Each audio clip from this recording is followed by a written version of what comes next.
So we're going to get into some Q&A. So if you want to take your seats, that would be much appreciated. We're just going to spend a little bit of time. There's some really good questions that have come through already for Miriam. So Miriam, the first, or the one at the top here is, how can you let family members know, and I'm going to try and interpret this question, I don't quite understand it. How can you let family members know about mental health disorders so that they can understand, even though you've already kind of told them about it and they still just don't understand?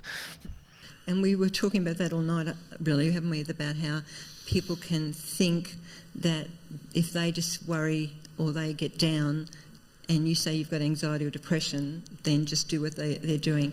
So if you're a member of a family and you are suffering at this end of the spectrum with clinical depression or an anxiety disorder, and you find that your family is not getting it, that could actually make you worse. The feeling of being misunderstood and being isolated could make you worse. So there comes a point where maybe stop trying to explain it to them. One thing you could do would be to ask whether they'd be willing to come with you if you're seeing a counsellor, whether your counsellor would do a family therapy session and talk about it there, or there might be another voice that could try to explain it to them. But I'd be very, very careful about beating your head up against a brick wall, because remember we said before that hopelessness is at the core of depression, and if you keep on trying to get them to understand and they don't, it could just reinforce the hopelessness. And I found that some people who actually became more suicidal, it's because of that inner circle of family not getting it. And that was the last bit of the anchor that was swept away. Yeah, okay. Well, that's really good. Could you explain complex PTSD, like complex trauma, and a biblical approach to seeking healing for it? That's a really good question, because I reckon sometimes it seems that mental health actually can really come from a big lot of trauma that comes through life. So could you maybe expand upon that a little bit? I'm really pleased that trauma has come up tonight, because when we talk about trauma, we can talk about capital T trauma, and some people can say, you know, that the sexual abuse, or when I was attacked, capital T trauma. But we're also finding that people can have a series of small t trauma in their life that can also have this cumulative effect. And trauma changes the brain. And it changes the brain in such a way that rather than our brain being a learning open brain, trauma makes our brain a surviving brain. It closes in on itself. And PTSD is when you're stuck in a constant state of, you know, when we talk about fight or flight or freeze in the face of stress, those main reactions to stress. And freeze is when you're like the rabbit in the headlights, sort of frozen. PTSD is like being in this constant state of freeze or of fright. And the brain goes from being open and learning to being this surviving brain. And if a person has got PTSD, when I said what's a biblical approach to getting healing, can I just say that I'm hoping that the Spirit of Truth would be really at work in this and convince a person that PTSD is a very, very serious condition, and that it's really important to go and get help for that people don't help themselves out of PTSD. Yeah. So what's biblical? Biblical would be recognising this is a whopper of a boulder I'm dealing with, PTSD, and I must get help for the boulder. Yeah, no, that's really, really good. This is an interesting question. I'm kind of intrigued by it. Is there a relation between demonization and mental illness? And I guess to piggyback on it, I'm sorry for the person who asked it, but how does the enemy kind of play in this kind of world of mental health? Okay. So if the questioner is asking what's the relationship between being demon-possessed, is that it? Yeah, I'd imagine so.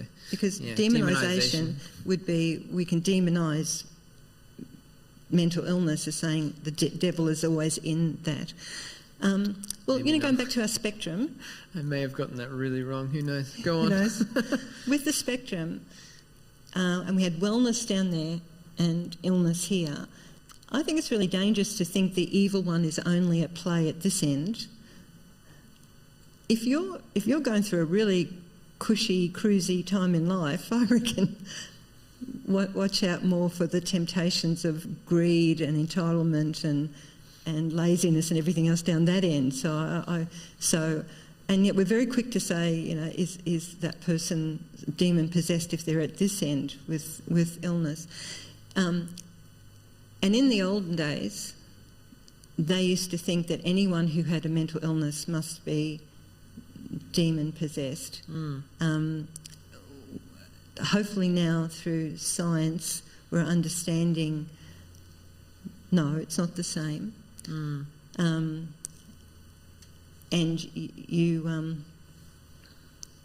so if somebody's wondering whether they are possessed by the devil and that's why they're really struggling, I would say it's really important to go and talk to a Christian counsellor first of all, because there are some forms of mental illness where you think people are hearing voices in your head, or even there's a form of OCD, which is a religious OCD. It could even be a form of that. So I think the evil one can be anywhere on the spectrum. Yeah. Even in wellness. Yeah. No, that's a really good one. How does one work on open-handed thinking when they naturally are closed thinkers? Yes, it's a great question. Yeah. And we were reflecting a lot about this in our church during Lent, about how Lent and the Lenten way as a way of life is open-hand surrender, isn't it? It's and yet a lot of us are very much this kind of clenched fists, and we want it to go control.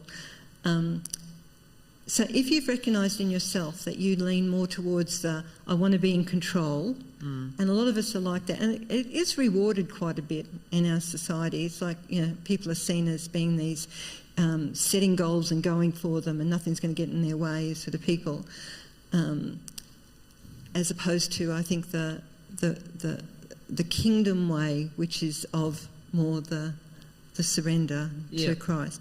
But I think recognising, first of all, the naming and taming, and if you know in yourself that you are a very controlling person, you like to be in control of things, maybe just locking in this bit of information. They've done some research about, for example, which women are more prone to postpartum depression or postpartum anxiety. And what the research is finding is that women who want to be in control, right? So the birth is going to go this way, the pregnancy is going to go this way, my baby's going to be like this, the world's going to be like this, my body's going to get back to shape like this. People who have this really prescribed, this is how it must be, are much more prone to getting depressed and anxious after the birth of their child, because life does not match our plans. And so control is often, I want the world to go this way, to be shaped this way, and often underlying it is an insecurity too, as opposed to that tolerance for ambiguity I talked about before, which says it may go this way, but it may go that way. So I think recognising it as being not a healthy way to think is the first place, because some of us think it is a good way to think, to be controlling of life. The other thing is to, if you do think that being in control of life is going to help you with your life, I would really like you to just do a little bit of research about that, because all the research says that's not the case. That people who are controllers, for example, Matt, if you think of all the best things in your life that have happened, were you ever more loved, more forgiven, more anything that you value in your life because you made it happen, because you controlled it? They don't come at the end of control. Yeah, no, that's good. It's almost like a false understanding of what control can really, really give you. I'll be quite honest with you, I lost the page, but I remember 3 of the questions. How do you navigate narcissism as a Christian? Okay, so I'm interested in that question, navigate, because is that person talking about it in themselves, or are they saying they're finding it in somebody else? So again, think about a spectrum. Yeah. There is a narcissism spectrum, and we're all on it. And a little bit of narcissism is probably really good for us, because it's a bit of self-belief. So if you have a big, you try something and it doesn't go well, picking yourself up and saying, I'll give it another go, has a little bit of self-belief and narcissism in it. Okay? But if we're thinking about pathological narcissism, that is the exact opposite of gospel and kingdom living. So, because the core of pathological narcissism is, I am number one, it's all about me, you are only there to serve me, and I'm entitled to everything good that happens in my life. That is the exact opposite of kingdom and gospel, isn't it? Yeah. So if that person is asking the question because they recognise it in themselves, well, recognising it in yourself is a really good sign, because maybe that means you're not at the pathological end. All right? It might mean that you just recognise that there is some self-absorption, which we've all got and we all have to keep on bringing before the Lord. But if you're seeing it in somebody else and you're in relationship with a narcissist, a pathological narcissist, I would say you navigate getting away from them. That's really good, thank you. There was one about kind of schoolwork. How do you navigate actually having a good mental health during the busyness of assignments, the busyness of a huge workload? And I guess you could expand that to most people's lives, like even being a parent. It's like a huge amount of time. There's huge responsibility, or being full-time work and having all this other stuff. How do you navigate being, mentally well in the demanding seasons of life? I think, well, one part is, getting back to Matt's favourite word, journey, is to know that on the journey of life we're going to have some seasons where life is going to come at us in bigger chunks, and I think being able to map that in advance, so knowing this is going to be a season of intensity, and preparing for it. So the doing the 5 I mentioned before, it's really important to lock those in to be able to sustain us during the busy times, and also because the brain really loves having lily pads. Like if you think about a frog that's up in the air and it lands on a lily pad, and then it's able to go up in the air and land on another lily pad. Even being able to dream about the next lily pad, once this is finished, I'm going to have this weekend off, or I'm going to go on this holiday, I'm going to do that.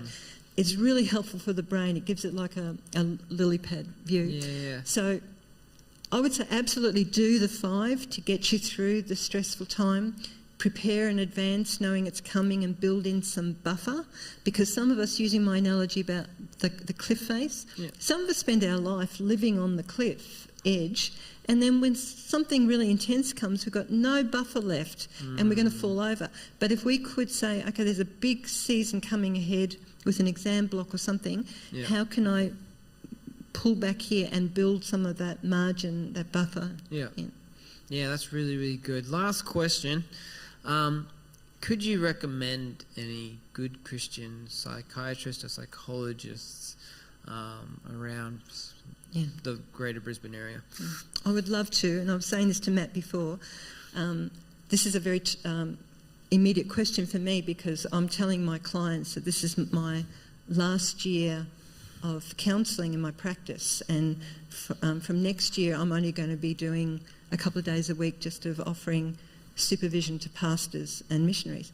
And so in telling my clients, so I started in 1993, that my practice, last century, that my practice is folding up. I was saying, and I want to help you to be referred to somebody else. But I said before that COVID has meant that a lot of counsellors, their books are full, they're closed. So Yeah, I it's no tricky. longer now give a name, because Yep. if I give a name, all I'm doing is setting people up for disappointment, because inevitably that person has closed their books. So could I instead just recommend a practice? So, for example, at Castledine, there's the Foundations Christian Counselling Centre, and they've got multiple doctors, counsellors, psychologists. In terms of psychiatrists, that's harder, because psychiatrists is usually up to a 6-month waiting list. So sometimes it's better to get to your doctor first and then a counsellor. But Christian counselling centres, and there's you go online, there's the Christian Counsellors Association of Queensland, and there's a website, and if you put in what the issue is, what your suburb is, whether you want a male or a female, and hopefully they'll give you a few suggestions then. But you usually will know after one session whether or not they're a good fit, and if they're not, then you might have to try someone else. Yeah, no, that's really helpful. Thank you for your honesty in that as well. Meryem, again, thank you so much for giving of your time and talking on such an important topic and sharing your many years of wisdom, honestly. We're really thankful for that, and let's give him a hand, guys.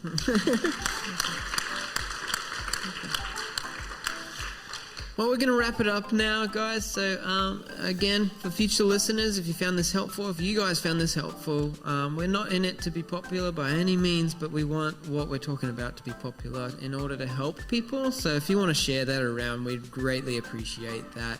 But Meryem, thank you once again, and for everyone listening, we'll catch you next time.